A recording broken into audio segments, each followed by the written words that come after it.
Salut à tous et bienvenue dans l'heure des catcheurs. Vous êtes très nombreux à nous suivre depuis le début de l'aventure. Merci à vous et merci beaucoup. Alors, nous sommes là encore aujourd'hui, ce matin, pour parler de nos chers éléphants qui ont été éliminés de manière prématurée, on l'a dit, dans cette 33e édition de la Coupe d'Afrique des Nations. Mais pour certains, il y a eu quelques soucis au niveau de la sélection ivoirienne et pour certains, pour d'autres, non, il n'y a pas aucun souci. Et d'où d'ailleurs, ce matin, nous avons donc Anosia Sewe qui était donc au Cameroun, donc bien placé d'ailleurs pour nous dire s'il y a des malaises entre les joueurs au niveau de cette sélection ivoirienne. Et en face de lui, on aura donc Nasser Idi, un autre tchatcheur également qui fait son retour. Salut à vous, messieurs. Bonjour. Bonne arrivée, Anosia Sewe. Merci, frère. Comment c'était au Cameroun, très rapidement? Tranquille, on a vécu une bonne expérience à cette 33e édition de la CAN et nous sommes revenus. C'est vrai, les éléphants étaient éliminés en 8e de finale, mais on a vécu une bonne CAN en terre camerounaise. Ça se raconte ça et là que vous êtes parti aux frais de la princesse Konofif. On va revenir tout à l'heure. Les infos les plus fraîches, les plus fraîches et non dévoilées sont toujours dévoilées ici, dans l'heure des tchatcheurs. Pour cela, il faudra également nous suivre et en composant donc le 27 21 59 93 99, 27 21 59 93 99. D'ici une vingtaine de minutes, vous pouvez donc interagir avec nous sur ce débat. Alors, y a-t-il un malaise entre les joueurs des éléphants des Côte d'Ivoire? Nous posons la question car depuis la fin de cette Coupe d'Afrique des Nations, on attend ça et là qu'il y aurait des problèmes entre certains joueurs de notre sélection. La dernière sortie qui a jeté de l'huile sur le feu est celle de Rachingué Sankwasi, notre confrère de Radio Côte d'Ivoire, qui était donc sur LGT, la grande team, du jeudi 10 février 2022. Écoutons Rachingué Sankwasi. M. Bombel sélectionne à l'heure, c'est pour qu'il joue comme s'il était à la GES. Est-ce qu'il a eu des éléments pour jouer pour à l'heure? Vous avez au sein de votre équipe nationale le meilleur buteur de la Champions League en Europe et qui marque un seul but en Afrique. Ça ne vous dit pas quelque chose? Il n'a pas été sollicité. Je reprends encore les propos de Vincent Aboubakar. Quand vous jouez collectivement, vous gagnez. Si à l'heure avait été sollicité, il aurait transformé plusieurs buts. Quand vous jouez une attaque à 3 têtes, c'est pourquoi? C'est pour faire des retraits, des ailiers, des débordements et des retraits. Est-ce que notre système à 3 têtes, que ce soit Gradel, Pépé, à l'heure, en fixation de libéraux d'attaque, est-ce que ce fonctionnement a été réel? Sur certaines phases, oui. Sur beaucoup de phases, non. Okay. Mais on a vu de belles choses sur le deuxième match. C'est pour ça que votre première remarque m'intéresse. Le système n'était pas au service d'à l'heure. Voilà l'échec du sélectionneur.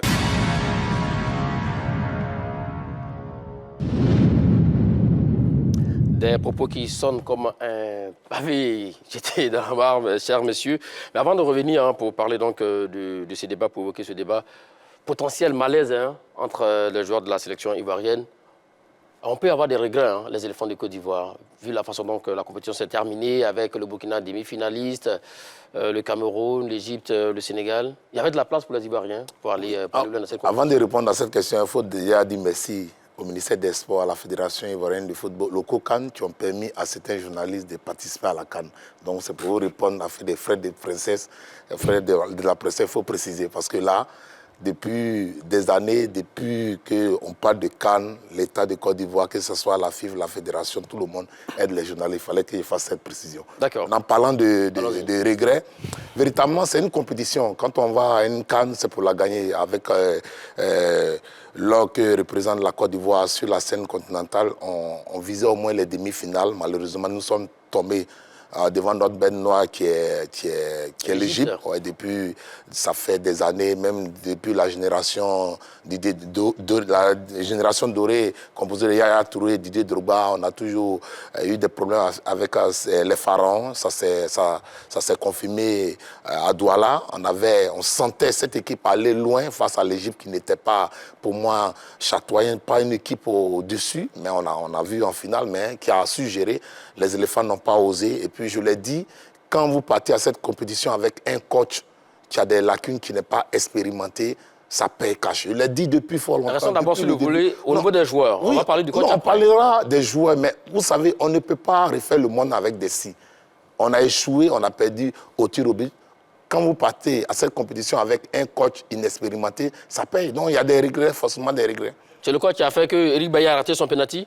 Mon cher Nasser, il dit il y avait de la place pour les éléphants, pour aller loin. Moi, je suis vraiment étonné quand Annoncia nous parle de coach inexpérimenté. Un coach qui, quand même, en tant qu'adjoint, a gagné 2 Coupes d'Afrique en 2012 avec la Zambie et en 2015 avec la Côte d'Ivoire. Qu'est-ce qu'il veut de plus comme expérience? Charles disait que non, un positionnement de numéro 2 et puis numéro 1, que c'est différent. Hein. Écoutez, on a vu Zidane avec le Real, avec Ancelotti en 2014. Voilà, c'est lui qui pratiquement a pris les devants et a guidé ce Real Madrid vers la victoire en Ligue des Champions. Bon, ça, c'est un autre débat. Pour revenir aux éléphants, est-ce qu'il y avait la place? Oui.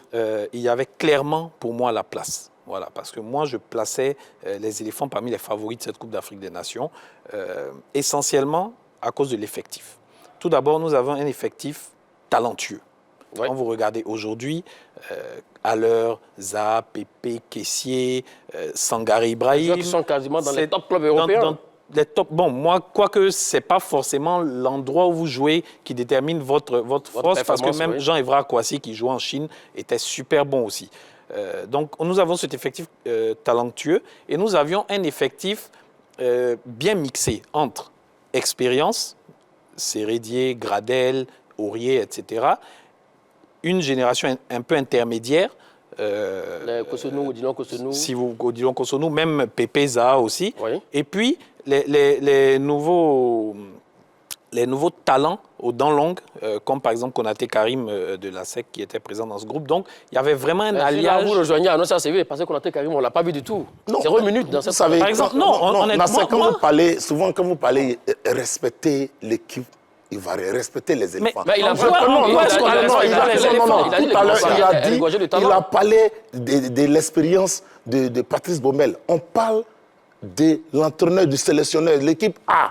Il a échoué en Zambie. Il a échoué avec les Olympiques du Maroc. Non, écoutez-moi, parce que quand vous parlez aujourd'hui, quand il s'agit des expatriés qui sont sur le banc des éléphants, vous êtes moins critique. On a vu ici Ibrahim Kamara. Vous avez un entraîneur qui a échoué au mondial, qui vient d'échouer à une canne, et vous êtes là, vous trouvez des arguments. Non, je suis l'un de ceux... Et puis encore, vous prenez, attention, vous parlez de Patrice Baumel. Oui. Il a convoqué pour cette canne-là. Wilfried Kana, il a joué comme remarque. Avec Pyramide. C'est quoi, il est en train de parler? Non, attention, moi je ne défends pas du tout Baumel.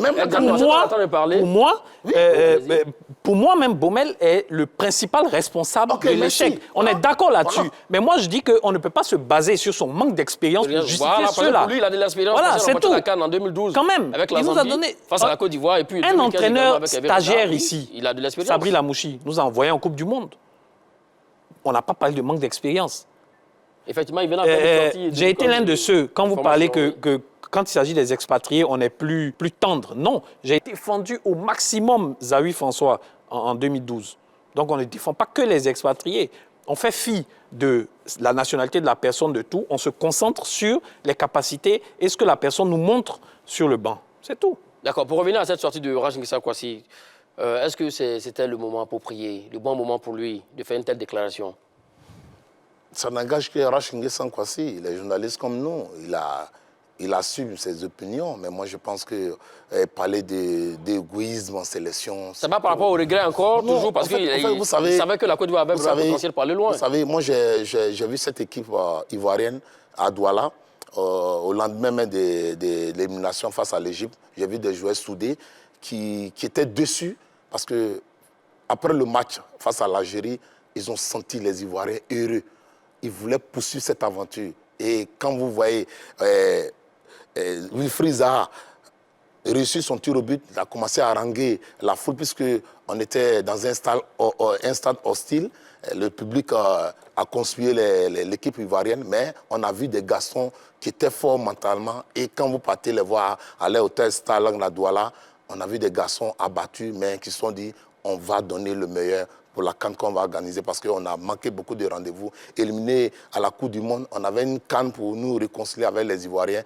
On n'a pas donné le meilleur de nous-mêmes parce qu'il y avait de la place pour aller devant. Ils étaient tous dessus. Donc, je n'ai pas vu des clans. C'est vrai, quand il y a élimination dans toute équipe, même dans une famille, il y a des dissensions, mais dis-nous que parce qu'on n'a pas donné une passe. Quand vous regardez le match face à l'Égypte, il y a une balle, il y a une remise de la tête d'Ibrahim. Vous allez vite à besoin, mon cher Annoncia CV. On va rester au niveau des regrets. Ce dont il parle. le match face à l'Algérie, est-ce que les éléphants se sont trop reposés sur les lauriers? Parce qu'on a terrassé l'Algérie, qui était l'un des favoris de cette compétition.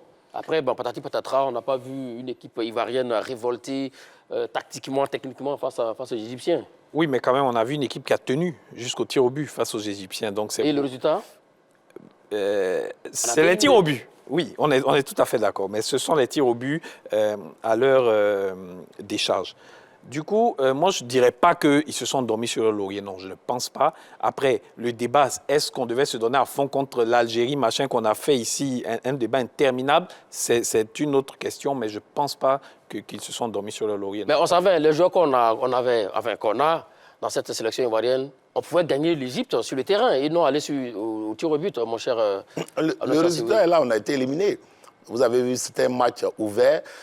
Chaque équipe a eu sa période de domination. Il a manqué une chance, voilà, des réalistes de part et d'autre. Et moi, j'ai vu ce match-là. Je ne pensais pas qu'on allait aller aux prolongations parce que l'Égypte a eu des occasions franches de but. Badra a été costaud derrière. Et puis nous aussi, allait. Et puis la balle, même là, on pouvait avoir un tir salvateur de Wilfried Zaha, mais le gardien, il s'est blessé dessus. Et après, c'est suite même à ce tir de Wilfried Zaha qu'on a connu Gabaski, sinon personne n'allait le connaître, mais on a vu que les éléphants ont tout donné, mais il manquait ce petit quelque chose et on est éliminé. Aujourd'hui, ce sont les regrets. On peut épiloguer sur ce match, refaire avec des si, mais on est éliminé en 8e de finale d'une CAN. Ben pour terminer, est-ce que ce n'est pas parce que Franck Kessié également nous a vite lâchés pour cause de blessures? Mais ce n'est pas volontaire de sa part. Après, la question qu'il faut se poser, c'est est-ce que son remplacement a été efficient? Est-ce que c'était le remplacement qu'il fallait faire?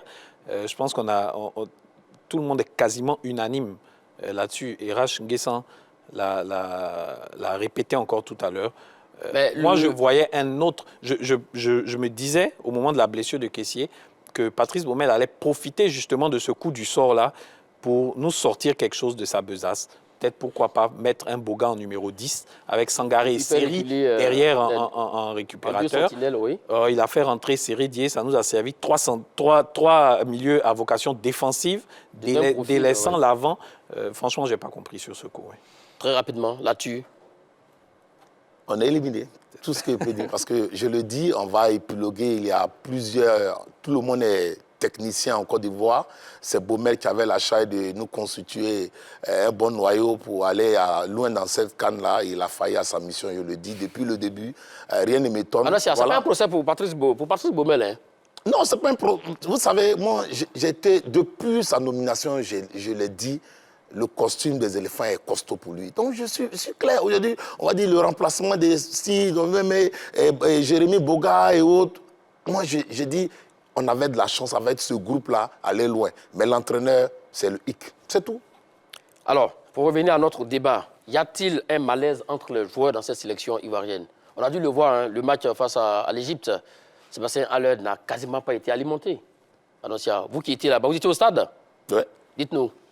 Non, mais tout dépend de l'animation. Vous savez, quand vous avez un entraîneur qui a promis du jeu à cette équipe nationale pour dire non, j'étais l'adjoint de Hervé Renard, c'est moi je fais les placements, les entraînements et autres, je peux donner un fond de jeu à cette équipe et on découvre que les éléphants, ce sont les individualités, ou bien Mas Gradel peut percuter de là, Aller peut essayer de négocier quelques ballons de Wilfried Zaha et mettre un but et on passe, on est heureux, mais quand tout n'est pas huilé, ça ne marche pas. Vous avez Ghislain Conan qui essaie de se projeter à l'avant, qui n'arrive pas à faire des centres, c'est un problème.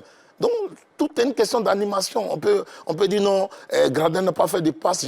Tout ça, là, toutes les équipes, que ce soit Manchester, le FC Barcelone, il y a des moments difficiles. Mais pas parce qu'on a perdu un match aujourd'hui qu'on va parler de malaise en sélection. Je suis désolé, on est éliminé. C'est parce qu'on n'a pas gagné l'Égypte aujourd'hui, on a dit à malaise, mais on a vu des joueurs en symbiose, une cohésion, qui dansaient après une victoire, après même un nul. Ils ont trop traversé de malheur avant cette compétition, mais ils étaient soudés. Beau suspendu, Gradel qui perd son père, Beau aussi qui perd son père. Mais il fallait voir ces garçons pour parler, pour les voir. Quand vous partez à l'hôtel, c'est vrai qu'il y avait une bulle, mais d'autres, vous les avez au téléphone. Ah, grand frère, on veut t'attendre. Mais je vais vous dire une chose. Il faut remercier ces garçons. On ne le dit pas. Mais ils n'ont même pas... Ils ont perçu les primes après la défaite face à l'Égypte.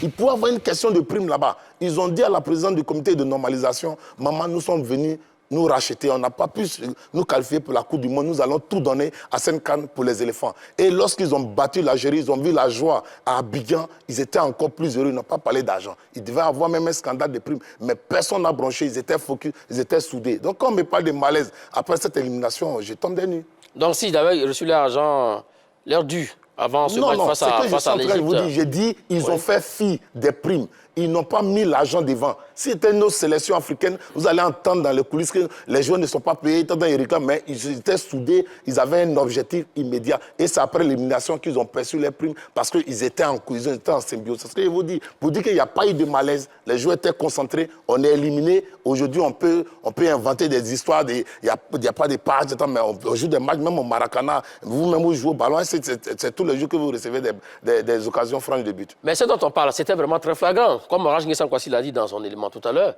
c'était vraiment très flagrant. Donc quand Jouma Saïd est venu en sélection, qui n'a pas reçu de centre, il y avait un malaise? Peut-être. OK. Peut-être, oui. Eddy Nasser, oui. Donc on a dû le voir, hein, oui. Mas Gradel, et autres. Il n'est pas le seul d'ailleurs, Mas Gradel, dans ce trio offensif. Tout à il y avait fait. Pépé aussi également. Tout il y avait également, vous l'avez évoqué tout à l'heure, il y a eu même Maxwell Cornet aussi au premier match. tous ceux qui devaient alimenter à l'air, mais on n'a pas vu ça du tout. Tout à fait. Mais vous savez, la question, elle est large. Quand vous dites, il y a un malaise, y a-t-il un malaise au sein des éléphants? C'est une question qu'on pose. Il faut entendre donner des éléments de réponse. Tout à fait. Pour moi, il y a des malaises. Ça, c'est clair. D'accord. Moi, je suis tout à fait d'accord là-dessus. Et le premier malaise, c'est un malaise dans le jeu des éléphants. On a vu un jeu... Là, vous nous ramenez encore à Baumel, là. Mais on va toujours revenir à Baumel à la fin. Voilà, parce que c'est lui qui est le maître de ce groupe-là. S'il met le système en place et que les joueurs sur le terrain ne respectent pas ses consignes, mais on l'a dit tout à l'heure, on n'a pas compris déjà, on n'a pas compris le choix des hommes à la base. Avant même de parler de système, avant d'en arriver au jeu, on n'a pas compris le choix des hommes. Et là, je pense que la quasi-majorité, voire totalité des observateurs et journalistes étaient d'accord là-dessus. Donc, il y a un malaise clairement dans le jeu. On a vu un jeu des éléphants que moi, j'ai trouvé très décousu. Notamment face à l'Égypte. Il y a eu, depuis que Patrice Baumel est à la tête de la sélection nationale, on a eu 2 matchs où on a senti les éléphants sortir leur épingle du jeu et jouer leur football. C'était contre le Cameroun à Ebempe et contre l'Algérie. À part ça, ce ne sont que des matchs décousus, des matchs où on tient, on n'arrive pas à mettre de la vitesse de faire la différence avec des exploits individuels, tout ça. Mais justement, voilà. Si vous avez un attaquant qui est comme Sébastien Haller, qui flambe en Europe, qui marche sur l'eau, qui marque but sur but en Europe et qui vient en sélection nationale, qui n'arrive pas à briller, et que vos ailiers n'arrivent pas à lui donner le ballon comme il faut, ce n'est pas la faute à Patrice Baumel. Tout à fait, mais si, ça peut être sa faute, parce que au niveau de l'animation, c'est comme Annoncé a dit, au niveau de l'animation. Maintenant, là où moi, je ne peux pas accuser directement à l'heure, mais parce qu'on le dit, hein. Parce qu'un attaquant vous allez regarder le match d'Haller après la CAN, quand il est parti aux Pays-Bas. Il a marqué, il n'y a pas de problème. Pourquoi? La triplé, messieurs. Pourquoi? Parce qu'il est dans un moule, un collectif qui joue pour lui servir des ballons. Exactement. Mais pourquoi en sélection on ne le fait pas? Vous avez dit qu'il y a un malaise. Il y a des garçons qui le font. Mais je l'ai dit, il y a un malaise dans le jeu, Magat. Il y a clairement un malaise dans le jeu. Après, au niveau des hommes, on n'est pas au sein. Ça qui nous intéresse. Tout à fait. Nous ne sommes pas au sein de ce groupe. Donc, on ne peut pas affirmer des choses de façon totalement sûre. Oui. Mais, quand vous observez, déjà, il y a le problème à l'heure, qui n'a pas été servi comme Raj Nguessan l'a dit. Ensuite, il y a un problème même, on l'a dit encore, de choix des hommes. Un groupe de 28 joueurs, de façon élargie même, qui va parfois jusqu'à 50 joueurs aujourd'hui qui tournent, qui gravitent autour de cette équipe des éléphants, c'est impossible d'avoir un groupe aussi large sans problème de personnes. C'est impossible. Ça ne peut pas. Les 50 ne vont pas tous être amis ensemble, se promener ensemble, s'asseoir ensemble. Non. Il y a clairement des clans, il y a clairement des malaises. Et ça ne date pas d'aujourd'hui. Quand vous regardez bien, depuis les années 90, après la victoire à la CAN 92, on a parlé au sein des éléphants de deux clans. D'un clan des vainqueurs de 92 et d'un clan des nouveaux avec les Eric Babou qui sont arrivés après. Ensuite, dans les années 2000, un clan Drogba vs un clan académicien qui s'est ponctué par la rivalité Drogba-Yaya Touré. Et surtout, on a dû le voir au Mondial 2014. Tout à fait. Où Drogba, lors d'un match, n'a pas été vraiment alimenté. Tout à fait. Oui. Et ensuite, 2015, c'était pareil. Il y a eu la crise entre les anciens incarnés par les frères Touré et puis les nouveaux de Patrice Baumel. Canon, Bailly, tout ça, on a parlé de ça. Tout ça, c'est normal. C'est normal. C'est normal. Non, tout ne baigne pas. Il y a des problèmes, mais pour moi, c'est normal qu'il y ait des problèmes au sein d'un groupe comme ça. Anosia Sewe, on a appris ça et là qu'il y aurait eu des syndicats. Vous qui étiez donc au Cameroun, qu'en est-il exactement? Dites-nous. Ce sont des rumeurs. Dans toute sélection, même dans votre famille, vous pouvez vous attendre avec le cadet ou bien le Benjamin. Donc, c'est pas... Vous savez, la vie...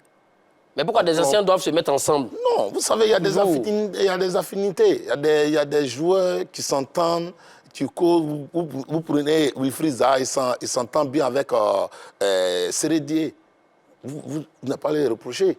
Vous prenez Sangaré, il s'entend bien avec Konaté Karim. Vous ne pouvez pas lui reprocher. D'ailleurs, même quand il a perdu son père, c'est Konaté et Karim qui a donné l'information. Ils sont passés par lui puisque les parents... Donc, il y a des affinités, mais cela ne doit pas poser de problème. La vie en club est différente de la vie en sélection et vice-versa. Donc, aujourd'hui, on ne peut pas parler de malaise. Il y a des syndicats et autres. Ce sont des rumeurs. Ce qu'on retient, les éléphants ont échoué à la CAN 2021 au Cameroun. C'est tout. Ce sont les raisons qu'on cherche à l'ancien. Personne ne connaît... On ne cherche pas des boucs émissaires forcément de l'échec des éléphants. Je vous dis, personne ne connaît les coulisses de la réussite. Non, on est tout à fait d'accord. Personne ne connaît les coulisses de la réussite. On est d'accord. C'est parce qu'on a échoué. On essaie de se baser, sur les constats. Je dis que vous parlez de malaise. Mais justement, effectivement. Mais il n'y a pas de malaise. Non, vous ne pouvez pas dire qu'il n'y a pas de malaise à l'ancien. C'est qu'il y a eu des frustrations. Vous devez le relever, je le dis. Mais justement, donc, des frustrations. Là, il y a eu des frustrations. Écoutez-moi bien. Je n'ai pas de frustration parce que vous avez un entraîneur qui cope des joueurs sans tenir compte de leur performance. D'accord. Donc vous me rejoignez. Ça, c'est différent de malaise entre les joueurs. Ça peut être un début de... Mais ça peut créer des fissures entre les joueurs. Quand vous avez un entraîneur qui fait des choix bizarres, qui convainc des joueurs qui ne le méritent pas depuis la base. Mais quels sont les joueurs que Patrice Baumel... Quels sont les joueurs que Patrice Baumel a convoqués dans cette sélection à la CAN qui ne méritent pas d'être... Il a joué comme des matchs avec... Il a été champion d'Afrique en 2015. Non, pardon. Il a une expérience. Allons pas à pas. D'accord. Vous posez des questions, je vous donne des noms. Wilfried Canon a joué comme des matchs. Après l'émission, vous pouvez taper. Il n'a pas joué, il n'a joué aucun match lors de cette Vous prenez même Sayourié, qui a signé à Villarreal, il a joué combien de matchs par rapport à Wilfried Senghor. Il a raté le premier match. Non, je suis en train de vous dire. Vous parlez de la je parle en termes de PEF. Et ça, je suis d'accord. Quand je parle en termes de PEF, les chiffres sont là. Vous prenez même... performance. Oui, c'est clair. Donc, quand vous prenez des joueurs, maintenant, il a un groupe. L'entraîneur, il met à ses idées, je suis d'accord. Mais lorsqu'on met à ses idées, quand on échoue, on démissionne. Mais Annoncia, vous êtes sûr que ces choix-là que Patrice Baumel a fait eu à opérer, n'ont pas eu d'impact sur la vie du groupe? Parce que quand, contre l'Égypte, vous sortez, pendant les prolongations, votre seul numéro 9, qui est à l'heure. Vous avez 3 9 nominaux sur le banc. Christian Kwame, Konaté Karim et Boli Yohan. Mais vous les ignorez et vous faites rentrer Maxwell Cornet pour le mettre en numéro 9. Vous ne pensez pas que ça peut créer des frustrations chez ces 3-là? Non, ça peut créer des frustrations, je suis d'accord. Non, ça peut créer des frustrations. Quand vous avez un entraîneur qui bricole, parce qu'il y a du talent. Et toute frustration, là, je ne suis pas d'accord avec vous, Anosia. Vous parlez de Wilfried Canon, Serge Aurier. Bon, Serge Aurier, peut-être oui, parce que c'est le capitaine. Mais Wilfried Canon, il n'a pas joué. Quelle incidence sur le résultat? Il n'a pas joué un match à la CAN. Il est rentré. Il n'a pas joué un match. Bon, d'accord, quand il dit qu'il n'a pas joué en tant que tel, c'est pas un titulaire en puissance. Oui, il a joué en puissance. Même s'il a eu 10-15 minutes, ça ne suffit pas. Non, ça ne suffit pas quand même pour mettre en branle la vestiaire. Je suis en train de vous dire. On parle de ce cas de joueurs qui refusent de faire des passes à Sébastien Haller comme Mas Gradel. Non. Pour terminer sur ça, vous étiez au Cameroun comme Rachin Kwasi. Lui, il dit qu'il y a malaise, vous dites qu'il n'y a pas malaise. Je dis qu'il n'y a pas de malaise, parce que si on veut se baser sur les histoires de passes, c'est qu'il y a malaise dans toutes les équipes. Même vous prenez, on va annoncer le numéro de téléphone très rapidement pour permettre à nos chers amis d'interagir en ancien CV. 27 21 59 93 99 27 21 59 93 Qu'est-ce qui vous dit qu'il n'y a pas de malaise? Notre premier appelant, salut à vous, monsieur Sidibé. C'est M. Sissé. Monsieur Monsieur Sissé. Monsieur Sissé, oui, autant pour moi. Hein. Salut à vous et bienvenue. Merci. Alors, on revient encore une fois sur la performance, la contre-performance des éléphants à la CAN 2021 au Cameroun. Alors, bon, ouais, selon certaines personnes, il y a eu un malaise entre les joueurs de la sélection. Est-ce le cas pour vous également? Moi, je suis totalement d'accord avec le fait qu'on dise qu'il y a eu un malaise. Oui. Parce que quand vous regardez déjà la campagne à la CAN, ça a été un désastre. Et le désastre, celui qui l'a initié, c'est d'abord le coach. C'est le premier responsable. Comme l'a si bien dit les consultants et les intervenants sur le plateau, le choix des hommes. Quand vous regardez le choix des hommes, un entraîneur qui va à la CAN pour remporter la CAN, il ne peut pas partir sans doubler à certains postes. C'est impossible. Donc, quand aujourd'hui, M. Annoncier a commencé par dire que c'est un entraîneur inexpérimenté, moi je suis totalement d'accord, c'est pas une insulte. Un entraîneur expérimenté ne peut jamais partir à la CAN avec un seul latéral et vouloir utiliser un milieu. C'est impossible. Il faut être inexpérimenté pour pouvoir agir ainsi. Maintenant, pour revenir à la question elle-même, y a-t-il un malaise entre les joueurs? Est-ce que vous l'avez constaté tout au long de cette Coupe d'Afrique des Nations? Effectivement, il y a un malaise entre les joueurs. L'équipe nationale de Côte d'Ivoire a toujours eu un malaise en leur sein. Voilà pourquoi on a toujours demandé un entraîneur de fort caractère pour pouvoir canaliser certaines choses au sein de l'équipe. Parce que quand vous regardez aujourd'hui, c'est vrai, il y a beaucoup de déclarations. Oui. Mais certaines personnes vont camoufler certaines choses. Monsieur Rachungi Sangwassi n'a pas parlé comme ça à l'aveuglette. Il n'y a jamais de fumée sans feu. C'est vrai, aujourd'hui, on veut protéger certaines personnes. Mais quand vous regardez l'attitude des joueurs dans le vestiaire et sur le terrain, c'est pas pareil. Pour une équipe qui est en harmonie, quand vous les regardez se comporter sur le terrain, c'est pas pareil. Quand on dit qu'il y a un malaise, on ne dit pas qu'ils ne se parlent pas. C'est pas de ça qu'on parle. Exactement. Mais le malaise, c'est quoi? Le malaise, c'est toujours des groupuscules de personnes au sein de l'équipe, en fait. Ils préfèrent toujours jouer avec ceux avec qui ils ont l'habitude de jouer. Pourtant, une équipe nationale, ce n'est pas un club. Vous venez être au même pied d'égalité que tout le monde. Vous venez pour pouvoir mettre en exécution la stratégie qui vous a été donnée. Mais quand l'entraîneur même, il est incapable de rappeler à l'ordre, après une première mi-temps, ces joueurs pourraient dire, mais attends, voici ce qu'on avait convenu de faire dès l'entame du match, mais je ne sens pas sans vous. Quand l'entraîneur est incapable de le faire à la mi-temps, c'est une équipe vraiment qui... Il y a trop de malaise à tous les niveaux. Merci beaucoup à M. Sissi. On a beaucoup d'appelants. Merci pour votre contribution. Merci. Il a évoqué une question que j'allais donner tout à l'heure. La sélection ivoirienne, ce n'est pas un club d'amis, mon cher Anossia. C'est vrai que oui, on a des affinités, on veut marcher avec certaines personnes, mais ce n'est pas un club d'amis. Ce n'est pas un club d'amis, mais qui impulse cela? C'est l'entraîneur. L'entraîneur peut empêcher un tel de parler à un tel joueur. Quand on dit que ce n'est pas un club, moi, sur le plateau ici, j'ai dit la sélection, ce n'est pas une affaire des sénateurs. On n'appelle pas les gens parce que sont des copains au coach. Je l'ai dit ici. Le gars, il ne joue pas en club. Tu ne l'appelles pas. Mais vous êtes en train de vous dire là. Donc il y a des malaises. Justement, vous dites qu'il n'y a pas de malaise, mais vous parlez des sénateurs. Enfin, vous ne pouvez pas comprendre ce que j'ai dit. Oui. Le malaise, vous parlez de malaise entre joueurs. Je dis non. Il dit qu'il n'y a pas de malaise entre les joueurs. J'ai vu des joueurs soudés à Douala. Mais qui appelle? Si Nasser vient, c'est parce qu'on a appelé à la 3. Oui. Mais si je suis à un Nasser, ça ne veut pas dire, puisque je suis ensemble à un Nasser, je vais bouder Nasser. Ça n'a rien à voir. C'est le groupe déjà. On est venu pour un objectif. Qui nous a appelé? C'est la 3. Mais si vous avez appelé vous avez appelé des sénateurs, sachant pertinemment que physiquement, ou du moins au niveau donc, sportif, ils ne peuvent pas donner grand-chose, et ils sont appelés dans cette sélection. Donc oui, effectivement, ils peuvent avoir des malaises. Qui appelle? Laissons le côté Boumel, on parle même de joueurs eux-mêmes. Ce que vous voulez dire, je n'ai pas de l'animation du jeu. Maintenant, quand on parle des appelants, c'est différent de malaise. Quand on parle de malaise entre les joueurs, je dis non. J'ai vu des joueurs soudés, j'ai vu des joueurs danser dans les vestiaires après une victoire. Non, mais ça, c'est... Il me semble que vous n'avez pas vu la même sélection ivoirienne, vous et puis le confrère Raj Nissan-Kwasi. On va prendre notre deuxième appelant, Kofi Jean, qui nous appelle d'Abobo. Salut à vous et bienvenue. Oui, monsieur, bonjour. Salut, vous êtes dans l'heure des tchatcheurs. Y a-t-il un malaise entre les joueurs au niveau de la sélection ivoirienne? Bon, on peut parler de malaise, oui et non en même temps. Bon, alors d'abord, avec votre oui. Voilà. Le oui, parce que, bon, ça concerne le jeu. Et puis, ça concerne aussi M. Patrice Baumel qui a installé ce malaise-là. Voilà, en quoi est-ce que Patrice Baumel serait comptable? Voilà, bon, je prends un cas, un exemple très simple. Sur le choix des gardiens de but. Oui. On constate par là que si Bowo n'avait pas été suspendu, on n'allait pas avoir, comme on appelle, connaître Sangaré. Badra Ali, oui. Voilà, Sangaré Badra Ali. Donc il a fallu que, comme on appelle le Bowo, ait été suspendu pour qu'on fasse appel à Sangaré.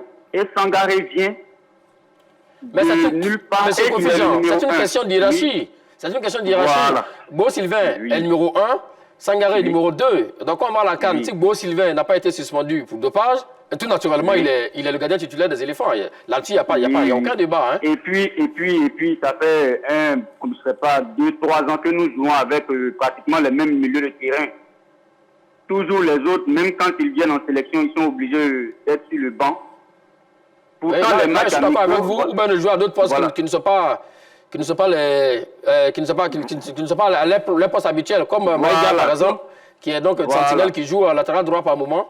Voilà. Sinon, les automatismes se créent pendant les matchs amicaux. Pendant les matchs amicaux, on prend les autres joueurs, on les essaie, et c'est en fonction de ça, on crée un automatisme qu'on met en place durant une compétition. D'accord. Ça, on vous a compris. Et le nom, vous avez dit le oui, et maintenant le nom, qu'il n'y a pas de malaise. Bon, il n'y a pas de malaise, on a senti un peu ça sur le terrain. Et à l'heure qui courait à tout va sur le terrain sans avoir aucun ballon, ça c'est pas... À l'heure courait parce que l'entraîneur n'avait pas mis un système en place pour pouvoir faire jouer à l'heure. L'entraîneur a mis seulement en tête qu'en sélection ivoirienne, tout le monde devait faire des efforts. Or, ce qu'il a oublié, c'est que sur le terrain, chacun a son rôle. Le défenseur a son rôle à jouer, le milieu de terrain ainsi que l'attaquant. Là, le défenseur, il le sait. Ghislain Conan, le latéral gauche, qui devant l'espace, lorsqu'il arrive, il n'envoie pas des centres. Alors que Sébastien, on le sait qu'il est très bon de la tête. Il a un excellent timing. Ghislain Conan essayait de le faire, mais l'ailier qui jouait avec Ghislain Conan sur son côté ne permettait pas vraiment à Ghislain Conan de fournir plus d'efforts. D'accord. Voilà, merci beaucoup, monsieur Kofi Jean. On a beaucoup d'appelants ensemble, donc de prendre congé de vous et pour vous retrouver très prochainement encore dans l'heure des tchatcheurs. Pour revenir à vous, Anocha Siwi, on a l'impression que c'est une sorte de prise d'otage, entre guillemets, des anciens, des champions 2015, avec Patrice Baumel. Non, pas une prise. Il fait confiance à un groupe. Il veut mourir avec ses 10. Parce que vous dites que vous parlez des sénateurs. Oui, c'est de cela dont on parle. J'ai dénoncé cette approche avant la CAN, qu'il faut qu'il y ait des critères clairs. Le joueur est performant en club, on l'appelle. Avec Patrice Baumel, j'ai vu que Wilfried Canon, je n'ai vu aucune trace de ces matchs. Il a pris pour aller à la CAN. Mais il a été longtemps blessé, Wilfried Canon. Mais c'est ce que j'ai dit. On le prend, on va à la CAN. On le prend pour son expérience. Bon, maintenant, il y a Wilfried Senghor de Torino qui peut supplier Serge.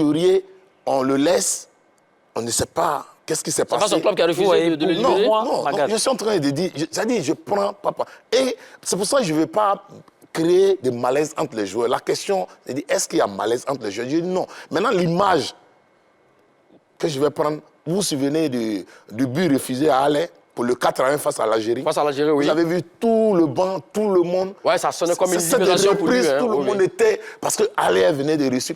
C'est pour dire qu'il y a des éléments dans un match qui peuvent permettre à un attaquant d'exploser. Mais quand le match quand l'animation est foirée, mais il ne peut pas avoir de ballon. Ils ne vont pas pleurer non plus. Mas Gradel était sur la pelouse lorsque Sébastien Haller a marqué ce 4e but-là. Quand tu dis Mas Gradel était... Pourquoi? C'est lui qui est indexé. C'est un exemple qu'on a aussi également. Moi, je respecte les opinions des uns et des autres. Oui. Mais je ne peux pas... Depuis un certain moment, on voit que les numéros 9... Mais vous ne répondez pas à la question, mon cher. Je ne peux... Moi, je vous dis, parce qu'aujourd'hui, le PSG, Lionel Messi, n'arrive pas à réaliser des perfs. On va dire non, qu'il y a malaise dans le vestiaire. Non, c'est trop facile de le dire. Il a beaucoup de ballons. Voilà. Allez, on prend monsieur Loué, qui nous appelle de très loin, de France à Paris. Hein. C'est bien cela. Salut à vous et bienvenue.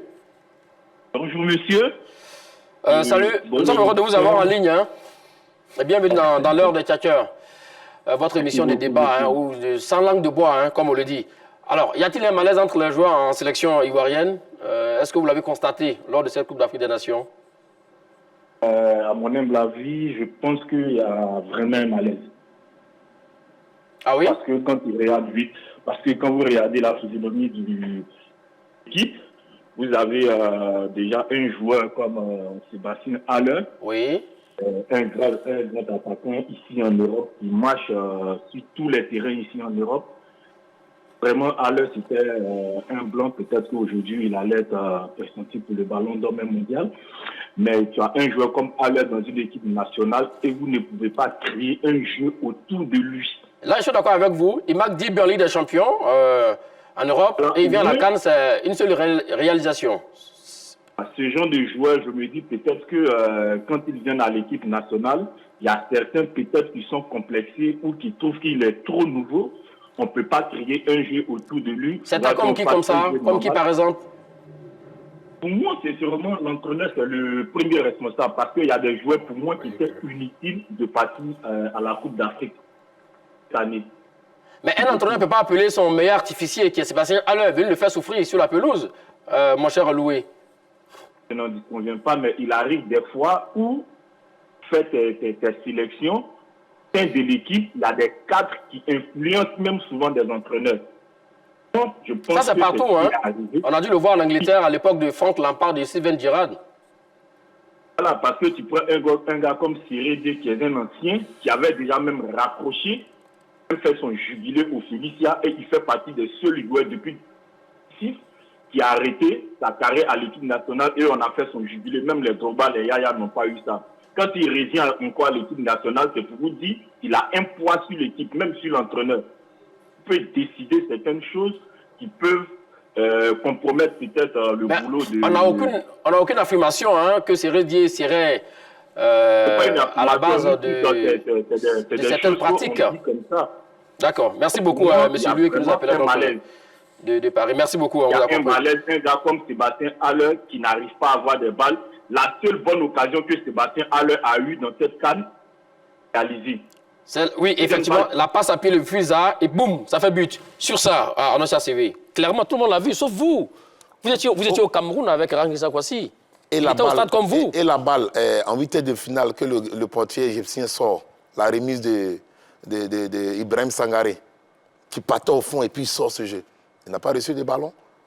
Vous avez une pauvreté offensive et vous voulez accuser des joueurs. Non. Si on veut parler de l'échec, c'est Patrice Baumel le premier responsable. Vous parlez on parle de Sébastien Haller et Mohamed Salah. Il a inscrit combien de buts à la CAN? Mais il illumine la première ligue. Sadio Mohamed Salah, il a inscrit 2 buts, il a fait des pas décisifs. Ok, c'est but en première ligue. Et Sadio Mané. Mohamed Salah, il a 16 réalisations en première ligue. Mais il y a de première ligue. Donc aujourd'hui, on peut dire, oh, si, ils n'ont pas reçu de ballon. Parce que la vie en club est différente de la vie en sélection. Ça, on le sait. Mais quand on regarde le statut égyptien, les joueurs qu'ils ont, il y a quoi, 3, 4, 5 joueurs qui évoluent en dehors donc, de l'Égypte.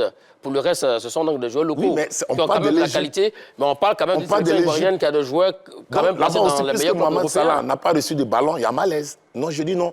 On ne peut pas parler de malaise entre les joueurs. On a été handicapé par notre entraîneur qui manque d'expérience et qui n'a pas osé. Quoique, il y a certaines rumeurs pour l'Égypte qui ont circulé à un certain moment en disant qu'il y avait un problème entre le bloc de joueurs qui jouent au pays. Les défaites ont toujours été orphelines, c'est comme ça. Oui, tout à fait, on est d'accord. Mais la question, c'est est-ce qu'il y a un malaise ou pas? Voilà. Et la victoire, qui va me compléter? À plusieurs paires. À plusieurs paires, voilà. Même vous-même, vous direz donc, que la défaite au sac des éléphants en 2015, on vous croit. Allez, on prend notre dernier appelant, M. Irié, qui nous appelle d'Atekoubé. Salut à vous et bienvenue. Bonjour, M. Magat. Ouais, salut. La question, elle est simple. Y a-t-il un malaise entre les joueurs au niveau de la sélection ivoirienne? Oui, mais je ne sais pas si vous-même vous souvenez, j'ai participé à une émission avec vous. Et ce jour-là, l'invité, c'était M. Dago Charles. Oui. Et il a dit ce jour-là qu'il semblerait qu'il y a des joueurs qui refusaient que Mme Dago Kabala leur rende visite quand elle était au Cameroun aux éliminatoires de la Coupe du Monde. Parce que vous vous souvenez. Oui, effectivement, oui. Voilà. Partant de là, on doit tout de suite comprendre qu'effectivement, il y a des problèmes. Parce que je ne peux pas comprendre qu'il y ait des joueurs qui n'ont pas ce rôle-là, s'érigeant en syndicalistes pour dire qu'ils ne veulent pas voir Mme Dago Kabala. Donc, tout de suite, vous devez comprendre qu'il y avait effectivement un problème. Et pendant cette Coupe d'Afrique, on n'a pas besoin de... Il n'y a pas... Bon, selon même les réponses des gens qui sont accusés, on peut savoir qu'il y a malheur. Je donne des exemples bien simples. Hein. Allons-y. Qu'est-ce que nous n'avons pas dit sur... Malaise, s'il vous plaît. Bailly, aux Jeux Olympiques. Est-ce qu'il a répondu? Qu'est-ce qu'on n'a pas dit sur le même Eric Bailly quand il a raté son pénalty à la CAN? Quand il est venu, il s'est excusé auprès de tous les Ivoiriens. Vous voyez? Oui. Pourquoi certains qu'on a aussi accusés viennent déjà répondre? Ça veut dire qu'il y a problème. Donc effectivement, il y a des problèmes au niveau de l'équipe nationale. Et on le pourra de le dire. En le disant, on ne fait pas, c'est pas pour faire le procès de quelqu'un, c'est pour qu'eux-mêmes ils puissent aller de l'avant. C'est tout. Quand ils gagnent, c'est eux qui gagnent. Excusez, quand on donne les récompenses, c'est pas Rachid Nessan, c'est pas Annoncia, c'est pas vous qu'on donne ces récompenses. Quand ils gagnent, est-ce que ça vous coupe le salaire? Non, mais c'est pour leur bien. Et qu'ils acceptent que par moment, quand ils font bien, qu'on ait le courage de le dire, et quand ils font mal, qu'on ait le courage de le dire. C'est ce que je voulais dire. Merci. Merci, M. Irié. C'était notre dernier appelant. Hein. Alors, doit-on craindre pour le futur au niveau de cette sélection ivoirienne? Parce qu'il faut le rappeler, on a des chances à venir, surtout la CAN 2023 à domicile. Et ces matchs amicaux qui arrivent au mois de mars, là, face à la France et l'Angleterre. La présidente du comité de normalisation m'a confié à Douala que Patrice Baumel allait rester pour les 2 matchs amicaux face à la France et à l'Angleterre.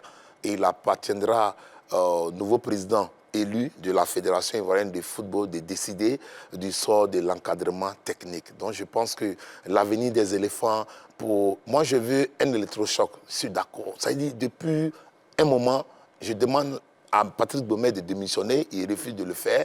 Il faut un électrochoc et il partira vous dites que celle qui l'a conforté, l'a confirmé dans ses fonctions avant la CAN, Dao Gabala, qui vient de dire non, qu'il doit continuer jusqu'au mois de mars. Parce elle ne l'a pas fait, c'est pas Patrice Baumel de parti également. Parce que nous sommes dans un pays, elle a hérité d'une administration. C'est le comité exécutif sorti qui a enrôlé Patrice Baumel. Il faut qu'on le rappelle. Il a été enrôlé en février 2020 par le comité exécutif sorti. Donc elle est venue, elle ne peut pas tout chambouler parce qu'elle est venue faire... Elle est 4 mars 2020. Oui, je vous dis. Non, c'est en février 2020. Son contrat, c'est février 2020 et présenté en mars 2020. D'accord. Voilà, il faut qu'il fasse la précision. Elle est venue, elle ne peut pas changer d'entraîneur. Ils vont dire non, elle ne connaît rien au football, c'est elle qui veut chambouler. Cette fois-ci, son mandat finit le 31 mars 2022. On espère que les élections vont avoir lieu le 22 novembre. Le nouveau président qui viendra, il va décider de maintenir ou de limoger Patrice Baumel. Donc, pour moi, on ne doit pas craindre pour le moment. Est-ce qu'on doit craindre pour le futur? Moi, je pense que le futur, en tout cas à court et moyen terme de cette sélection ivoirienne est radieux. Donc, je ne pense pas qu'il faut craindre pour le futur. Dans la mesure où nous avons des talents naissant, donc une équipe très rapidement, mon cher Nasser, on a placé le temps. Et deuxièmement, surtout, le nouveau comité exécutif qui sera élu, j'en suis persuadé, viendra avec sa nouvelle équipe. Ben voilà, merci à vous, Annoncia CW, merci à vous, Nasser Eddy, d'avoir si c'est un débat instructif. Voilà. J'espère que cela a été aussi le cas chez vous à la maison. C'est la fin de ce numéro de l'heure des Tchakers. D'ici là, portez-vous bien. Le foot plaisir, c'est toujours sur les antennes de la 3.